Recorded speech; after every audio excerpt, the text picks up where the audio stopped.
भोपाल के एक college Savita nursing college वो वहां पर पहुंचे जहां 3 साल से कोई क्लास नहीं हुई। ऐसे में 2020 में जिन बच्चों ने दाखिला लिया था उनकी अब तक फर्स्ट ईयर की परीक्षा तक नहीं हुई। और हैरानी इस बात की है कि ये कॉलेज मध्य प्रदेश के पूर्व डायरेक्टर मेडिकल एजुकेशन का है। देखते हैं अनुराग द्वारी की ये रिपोर्ट। ये भोपाल का Savita institute of health sciences है, जो आप बोर्ड में देख सकते हैं कि बीएससी नर्सिंग का कोर्स कराता है, एक डिप्लोमा कोर्स भी कराता है जीएनएम का। मैं अपने कैमरा सहयोगी से कहूँगा, आप देखिए ये एक फ्लैट नुमा है। यहाँ पर फिलहाल लिखा गया है कि जो ऑफिस बंद पाए जाने पर इन नंबरों से संपर्क करें। तो पहले नंबर से हमने संपर्क किया जहाँ पर प्रकाश मिले, जो यहाँ पर फैकल्टी हैं। 2015-16 से इसका सेशन है। आप कॉलेज का बोर्ड देख सकते हैं और फिर आगे आपको दिखाते हैं अपने कैमरा सहयोगी के साथ कि इस तरह के नर्सिंग कॉलेजेस जिसको लेकर मध्य प्रदेश में जो पूरी चिकित्सा शिक्षा व्यवस्था है उस पर सवाल उठ रहे हैं। तो ये एक फ्लैट में अभी तक यहाँ से 4 या 5 बैच निकल चुके हैं जो अलग अलग अस्पतालों में काम कर रहे होंगे। तो आप सोचिए, फ्लैट में हमने घंटी बजाई लेकिन यहाँ कोई है नहीं, लेकिन हमें बताया गया कि अंदर एक कमरा है, 2 छोटे छोटे कमरे हैं और यहाँ से 4 बैच पढ़कर निकल चुके हैं। एक जो बैच है, चूँकि अब सीबीआई जांच कर रही है, तो 2020 में आखिरी बैच था। ये यहाँ का नोटिस बोर्ड है अलग अलग 2017-18 के। और आपको जानकर हैरत होगी कि ये कॉलेज उस शख्स का है जिस पर मध्य प्रदेश में चिकित्सा शिक्षा का ज़िम्मा था, यानी जो डायरेक्टर मेडिकल एजुकेशन थे, उनका ये कॉलेज बताया गया है। जो भी दस्तावेज़ मौजूद हैं, जो भी कोर्ट में जमा कराए गए हैं। तो ऐसे एक कमरे के फ्लैट में, क्योंकि जो नियम है उसके मुताबिक लगभग 23,000 से ज़्यादा स्क्वायर फीट की जगह होनी चाहिए, लैब होने चाहिए, अस्पताल होना चाहिए, हॉस्टल होना चाहिए, मेस होना चाहिए, लाइब्रेरी होनी चाहिए, क्योंकि नर्सिंग के छात्र छात्राएँ हैं। तो आप समझ ही सकते हैं कि ये 3 कमरों में उनको क्या क्या मिलता होगा। और जो भी बच्चे यहाँ से पढ़कर निकले हैं, किस तरह से नियम कायदे कानूनों को ताक पर रखा गया है, किस तरह से उनकी धज्जियाँ उड़ाई गई हैं, और वो भी उस शख्स द्वारा। ये पहली तस्वीर इसलिए हम इस कॉलेज की दिखा रहे हैं क्योंकि बताया जा रहा है कि ये जो पूर्व डायरेक्टर मेडिकल एजुकेशन थे उनका कॉलेज है, सावित्री कॉलेज ऑफ नर्सिंग, जो यहाँ भोपाल के दाता कॉलोनी में स्थित है। कैमरा पर्सन रिजवान खान के साथ अनुराग द्वारी, NDTV इंडिया। और यही नहीं, जब हमारे सहयोगी अनुराग द्वारी ने यहाँ के एक फैकल्टी मेंबर से फ़ोन पर बात की तो उन्होंने कहा कि सीबीआई जांच करके गई है, अब मामला कोर्ट में है, जब तक कोर्ट का ऑर्डर नहीं आता कुछ नहीं कह सकते। उन्हें यहाँ के छात्रों के भविष्य की कोई परवाह ही नहीं। सुनते हैं ये पूरी बातचीत। Hello, Savita institute of health science से बात हो रही है? जी, बात हो रही है, बताएं। मैं अनुराग बोल रहा हूँ NDTV से। तो उसमें मुझे पता करना था कि क्या क्या फैसिलिटीज़ हैं, क्या कितने फैकल्टीज़ हैं, क्या हो रहा है। देखिए, सीबीआई ऑलरेडी इंस्पेक्शन कर चुकी है। हाँ हमारे यहाँ का जी। और 27 जुलाई उसकी लास्ट डेट है जहाँ तक मुझे पता है। उसके बाद कोर्ट जजमेंट दे ही देगा अपना कि किन कॉलेजेस को कंटिन्यू किया जाएगा या किसके बच्चे शिफ्ट होंगे जी। तो मेरे ख्याल से उस टाइम तक सर आपको पेशेंसली वेट करना चाहिए। हाँ, आपका शुभ नाम क्या है? मैं किससे बात कर रहा हूँ वैसे? प्रकाश से बात कर रहे हैं, मैं फैकल्टी हूँ असल में। अच्छा प्रकाश जी, तो प्रकाश जी मैं बस ये जानना चाह रहा था कि क्या इस सेशन में बच्चे हैं यहाँ पर अभी पढ़ रहे हैं? नहीं, हमारे को तो असल में 21 में भी परमिशन नहीं मिली है, 22 में भी नहीं मिली है। अच्छा। तो हमारे पास तो सिर्फ 2020 का बैच है। अच्छा, 2020 वाला बैच है जो ऑलरेडी पढ़ रहा है, तो वो क्लियर है। बाकी सारा क्लियर है असल में ना, और दूसरे कोई बैचेस हैं ना दूसरे कोई कोर्सेस हैं एक्चुअल में हमारे यहाँ। अच्छा, तो ये क्लासेस यहीं लगती हैं दाता कॉलोनी में? हाँ, क्लासेस यही लगती हैं। और 20 के बच्चे आपको पता है 3 साल से एग्जाम दिया नहीं है उनने। हाँ। तो वो सारे के सारे घर पे रह के स्टडी कर रहे हैं असल में। वो भी कितना स्टडी करेंगे एक्चुअल में, वो 3 साल से एक ही स्टडी करे जा रहे हैं। हाँ वही। तो जब तक पर यहाँ भी तो जैसे मतलब जो स्पेसिफिकेशन होने चाहिए कि 23,500 स्क्वायर फीट का स्पेस, हॉस्पिटल, ये सब तो है नहीं यहाँ पर भी। हॉस्पिटल वहाँ पे नहीं है। हॉस्पिटल एक्चुअल में एफिलिएटेड था हमारा 2020 के बैच के लिए। हाँ। जीके हॉस्पिटल, अच्छा, एलन वाला, वो 2020 के लिए एफिलिएटेड था असल में। तो ये तो बच्चे वैसे भी बेचारे कुछ हैंड्स ऑन ट्रेनिंग ले नहीं पा रहे होंगे ना? फिर नहीं ले पानी, वो 3 साल से मामला पढ़ाई है ना, आप देख ही रहे हैं। 3 साल से मतलब 4थी साल लग जाएगी अगर आप देखेंगे उस सेशन के हिसाब से। अगर INC की एडमिशन डेट देखेंगे तो ये आपके अक्टूबर में उधर फिर 4थी साल शुरू हो जाएगी। एक्चुअल में क्या है कि ये हॉल भी है, लैब्स बनी है पर छोटे छोटे फॉर्म्स में है एक्चुअल में। अच्छा। टॉप फ्लोर देख रहे होंगे वो है, उसके बाद आप दूसरा फ्लोर देख रहे होंगे वो भी है, और यहाँ नीचे एक ऑफिस सेटअप है असल में, वो भी था असल में। तो वो अभी किसी को दे दिया गया है असल में। ओके। बाकी ये पूरा ground floor, first floor, second floor तीनों था असल में। कॉलेज 15-16 से रनिंग है असल में, इसका एस्टेब्लिशमेंट ईयर 2015-16 है। तो 2-3 बैचेस तो निकल गए होंगे कम से कम? कंप्लीट है, मैं वही तो बता रहा हूँ आपको, 20 का बैच है हमारे पास सिर्फ। हाँ, तो मतलब 2015-16 वाला बैच पास आउट होकर निकल गया होगा। सभी मैं वही कह रहा हूँ आपको कि सारे बैचेस क्लियर हैं, कुछ नहीं है, ये 30 सीट्स हैं, ये मान के चलिए बस। तो कहानी यहीं नहीं रुकती है। भोपाल के करौंद इलाके में एक नर्सिंग कॉलेज को ढूंढते हुए हमारे सहयोगी अनुराग द्वारी पहुंचे तो उन्होंने पाया कि वहां कोई कॉलेज है ही नहीं। जिस पते पर पहुंचे वहां ताला लटका था और आसपास में कोई कुछ बताने वाला भी नहीं था। जो इक्का दुक्का लोग मिले उनमें से किसी को इस तरह के किसी कॉलेज का पता तक नहीं था। तो देख लीजिए अजब मध्य प्रदेश के नर्सिंग कॉलेज की ये गजब कहानी। आप देख रहे हैं किस तरह से ताला यहाँ लटका मिला है।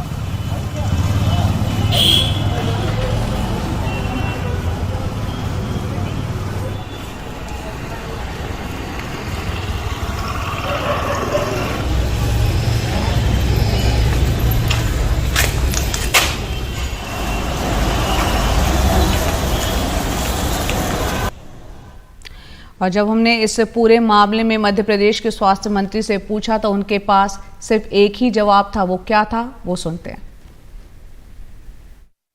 नर्सिंग स्कैम को लेकर हाईकोर्ट बार बार फटकार लगा रहा है।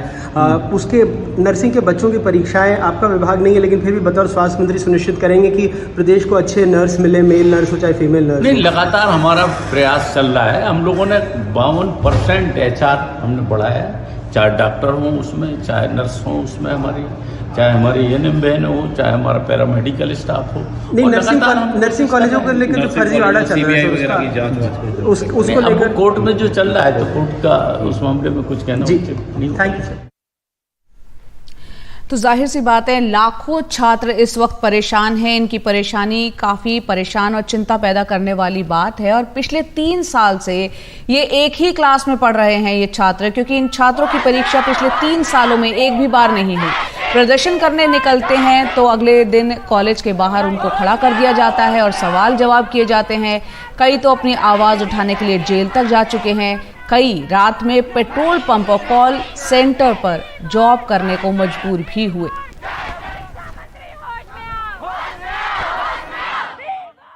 तीन साल से परीक्षाएं नहीं दिलवाई जा रही हैं सर, हमारी परीक्षाएं रोकी जा रही हैं।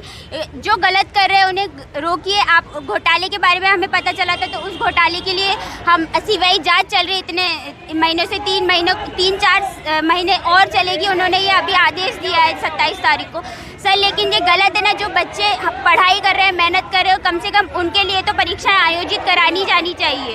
कौन से कॉलेज से कर रही हैं? मैं राजीव गांधी कॉलेज से पढ़ाई कर रही हूँ सर। तो क्या बोल रहे हैं कॉलेज वाले?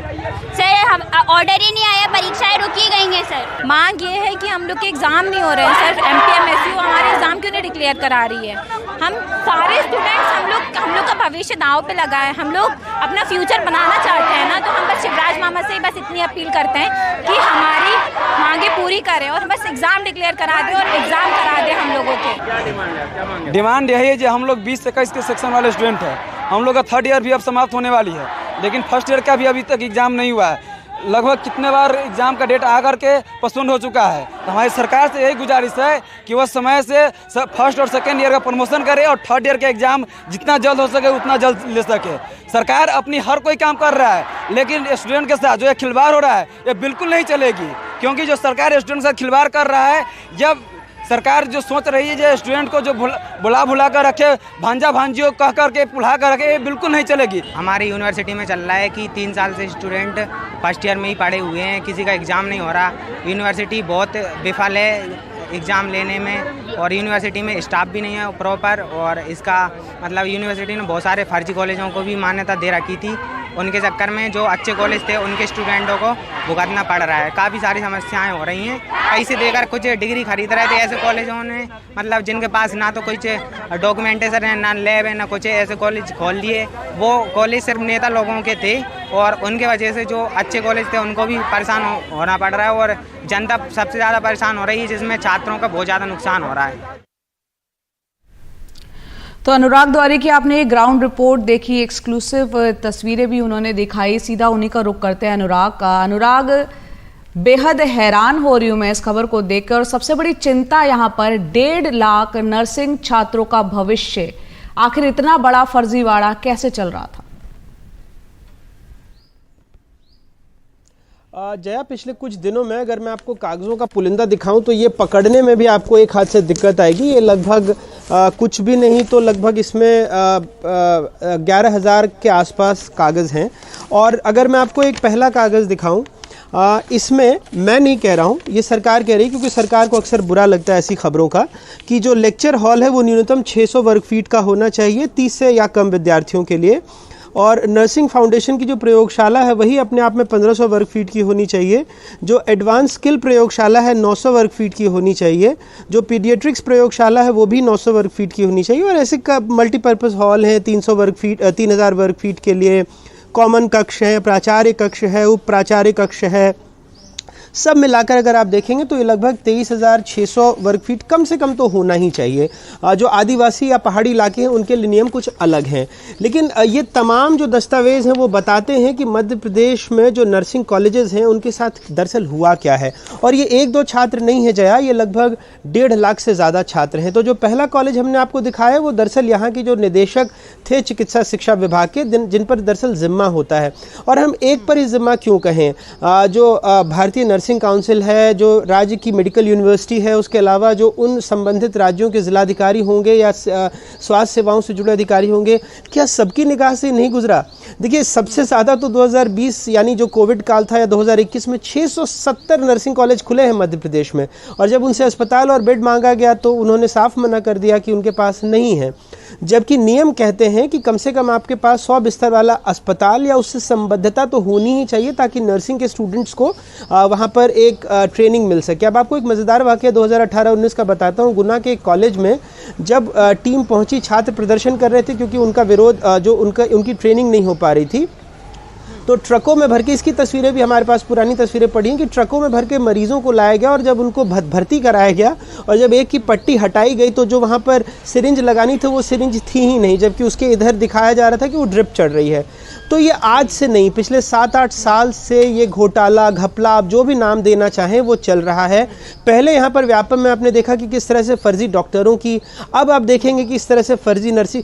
बड़े बेशर्मी से वो शख्स कह रहे थे कि हमने 2015 से 2020 तक सविता नर्सिंग कॉलेज में बैचेस निकाल दिए हैं। अब आप सोचिए, अगर 3 कमरों में उन्होंने पढ़ाई की होगी, वो उनकी लैब कहाँ थी, वो उनका अस्पताल कहाँ था, और जब वो एक चिट्ठी लेकर, अपनी डिग्री लेकर के आज किसी अस्पताल में काम कर रहे होंगे, भगवान न करे मुझे, आपको या किसी और को उस अस्पताल में जाना पड़े और हमारे पास ऐसे नर्सिंग स्टाफ हों या फिर ऐसे डॉक्टर्स हों जिन्होंने कभी ट्रेनिंग की ही नहीं, जिन्होंने कभी ठीक से पढ़ाई की ही नहीं, सिर्फ उनको डिग्री मिल गई, तो उन मरीज़ों का क्या होता होगा। ये सोचकर भी रूह कांप जाती है। इस सदी में ही हमने जो भीषणतम स्वास्थ्य की त्रासदी है कोरोना वो देखा, उसके बावजूद ऐसे मामले रुक नहीं रहे। और सबसे ज़्यादा दया तो इन छात्रों पर आती है जो कई राज्यों से या मध्य प्रदेश के अलग अलग हिस्सों से इन कॉलेजों में पढ़ने के लिए आए हैं और आज 3 साल हो गए, जो पहले साल में था वो पहले साल में ही है। खुद वो कह रहे हैं कि और कितनी पढ़ाई करेंगे। तो क्या ये जिम्मेदारी उस छात्र की है, उसके अभिभावक की है जो फीस भी भर रहा है, या ये जिम्मेदारी सरकार की है, प्रशासन की है, नर्सिंग काउंसिल की है? ठीक है, जिन कॉलेजों ने गलत किया उन पर तो बिल्कुल कार्रवाई कीजिए, लेकिन जिन कॉलेजों में छात्रों की पढ़ाई प्रभावित हो रही है, कम से कम उनको परीक्षा तो ले लीजिए, सुनिश्चित तो कीजिए उनकी पढ़ाई ठीक से हो और वो वापस जब फील्ड में जाएं तो अच्छे से काम कर पाएं। ये तो उनका बुनियादी हक है। बिल्कुल, यहाँ छात्रों का भविष्य तो ताक पर रखा ही गया है। यहाँ पर अनुराग आपने दिखाया किस तरह से नियमों की अनदेखी हुई है, उसको ताक पर रखा गया है। सरकार की नाक के नीचे सब चल रहा है, इतना बड़ा फर्जीवाड़ा हुआ है। ऐसे में अब एक्शन में क्या दिख रहा है? आपकी ये रिपोर्ट सामने लेके आई है तमाम तस्वीरों को। देखिए अभी थोड़ी देर बाद हम आपको चिकित्सा शिक्षा मंत्री से भी बात सुनवाएंगे और सारे लोग बस हाथ पे हाथ धरकर बैठ गए हैं कि अब तो मामला कोर्ट में है। अरे पर दरअसल मामला कोर्ट में पहुंचा क्यों? अगर आपने सही वक्त पर कार्रवाई की होती, अगर आपने ध्यान दिया होता तो मामला तो कोर्ट में जाने की नौबत ही नहीं आती। अब न्यायालय की प्रक्रिया उस पर हम टिप्पणी तो नहीं कर सकते, लेकिन कम से कम आप ये पक्ष तो रख सकते हैं कि जिन बच्चों का भविष्य खराब हो रहा है और उसको बड़े पुख्ता तरीके से रख सकते हैं, कम से कम उनकी परीक्षा करवाने की इजाज़त तो दीजिए। क्या उस मंत्री को, उन अधिकारियों को पर कार्रवाई नहीं होनी चाहिए जिनके वक्त ये नर्सिंग कॉलेजेस खुले जहां पर परीक्षाएं नहीं हो पा रही? इसके पीछे की वजह है भाई, जो भी शख्स गया है कोर्ट में या मामला जो विचाराधीन है कोर्ट में, वो इसी वजह से तो है क्योंकि इतना बड़ा नर्सिंग का फर्जीवाड़ा हो गया। पर इस पर हाथ धरे रख के कि ये नहीं मामला कोर्ट में है इसीलिए जब कोर्ट से हो जाएगा तो उन बच्चों के साल वापस करेंगे क्या आप? बिल्कुल। और सवाल यहाँ ये भी है अनुराग कि यहाँ एक स्तर पर नहीं, ऐसा नहीं है कि एक स्तर पर किसी ने मंजूरी नहीं दी या नियमों को ताक पे रखा गया है। कई स्तरों पर यहाँ पर जब सत्यापित किया जाता है नर्सिंग कॉलेज को, तमाम चीज़ों की देखा जाता है कि वो फैसिलिटीज़ होनी चाहिए। कई स्तरों पर वो आंखों से गुजरा होगा, बावजूद उसके यहाँ पर हम देख रहे हैं कोई कार्रवाई होती हुई दिख नहीं रही है। सब कुछ ये कहकर टाल दिया गया है कि मामला कोर्ट में है। उम्मीद करते हैं कि आपकी ये जो रिपोर्ट हमने दिखाई, जो एक्सक्लूसिव रिपोर्ट थी, ग्राउंड रियलिटी आपने दिखाई, उसके बाद सरकार जागेगी और कम से कम जो जरूरी एक्शन है वो जरूर लेगी। बहुत बहुत शुक्रिया अनुराग, ये खबर हमारे सामने और दर्शकों तक लाने के लिए आपका।